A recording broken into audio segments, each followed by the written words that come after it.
El capítulo 1 de la carta a los Gálatas nos cuenta que 3 años después de la conversión de San Pablo, subió a Jerusalén para encontrarse con Pedro y se quedó con él 15 días.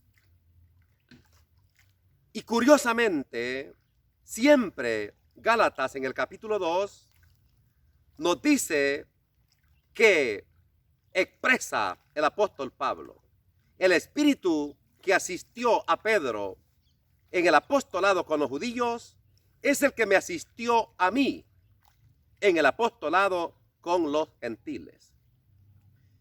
Que San Pablo, el formado en la escuela de Gamaliel, el hombre que dominaba la cultura griega y judía, el hombre que fue gran teólogo, fundador de comunidades, el gran evangelizador, reconozca lo grande que es Pedro, esto es increíble.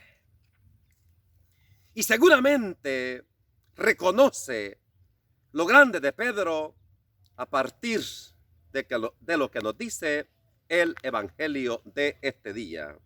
Veamos por favor Mateo en el capítulo 16, versículos 13 al 23, dice la palabra del Señor. En aquel tiempo llegó Jesús a la región de Cesarea de Felipe y preguntaba a sus discípulos: ¿quién dice la gente que es el Hijo del Hombre?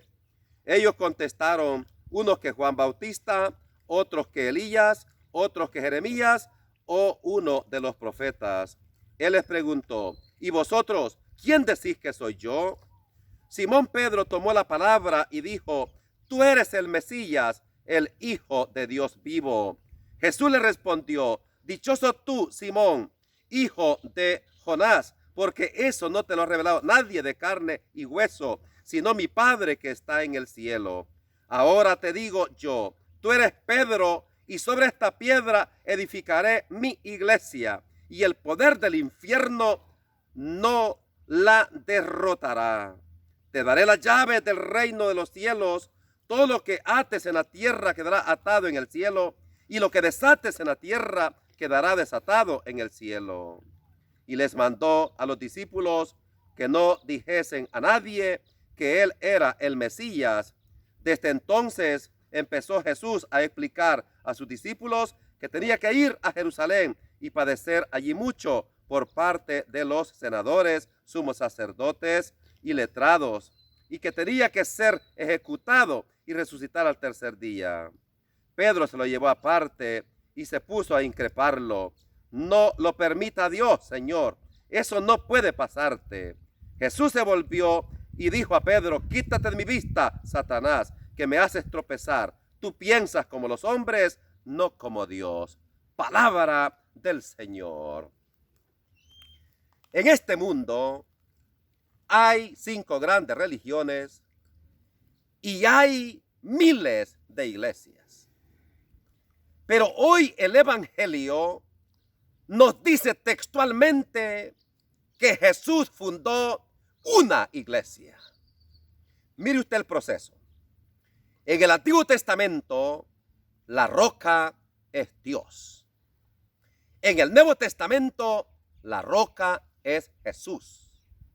Y que Jesús le diga a Pedro: y ahora yo te digo, tú eres Pedro, o sea, piedra. Ya esto es designio de Dios. Esta es voluntad de Dios.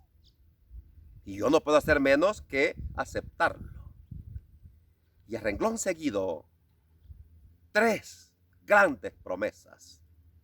Número 1, y ahora yo te digo, tú eres Pedro, sea piedra, y sobre esta piedra edificaré mi iglesia.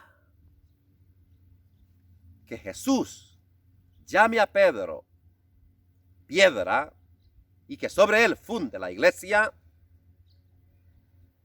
y que luego haya miles de iglesias, esa es otra cosa, Señor. Eso ya es humano, eso ya es de los hombres. Pero que Jesús dejó solo una iglesia, eso es eminentemente claro. Y esta iglesia fundada por Cristo, el mismo San Pablo la va a reconocer como base y pilar de la verdad. 1 Timoteo 3:14, espero ir pronto a verte, pero si me tardo sabrás cómo portarte en la casa de Dios, es decir, la iglesia, la cual es base y pilar de la verdad. Y el mismo Pablo va a reconocer que esta iglesia es la que constituye el cuerpo de Cristo. Efesios 1:22. Dios puso todo bajo sus pies para que siendo Cristo la cabeza de la iglesia, la cual es su cuerpo. Y si la iglesia es el cuerpo de Cristo, por favor, yo no puedo aceptar a Cristo si no acepto a la iglesia, que es el cuerpo de Cristo. Segundo,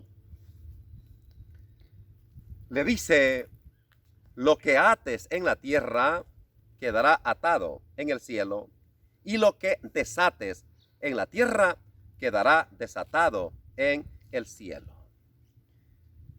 En otras palabras, está dando el gran sacramento de la confesión, que es el que nos ayuda para liberar, para desatar a la gente del pecado. Y por tanto, no tiene que olvidar Proverbios 28:13, el que se confiesa sus pecados alcanzará misericordia, el que no confiesa sus pecados no alcanzará misericordia.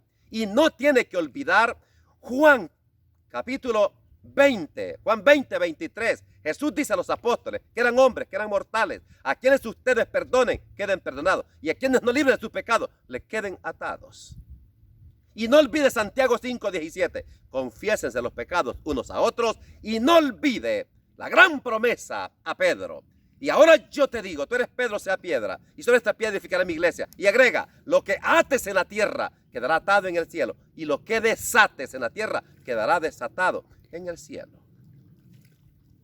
Número 3. A ti te daré las llaves del reino de los cielos. A ti te daré las llaves del reino de los cielos. Es decir, a Pedro se le entrega como la potestad para discernir quién está en la verdad y quién no está en la verdad. Y esta es la labor de la jerarquía de la iglesia.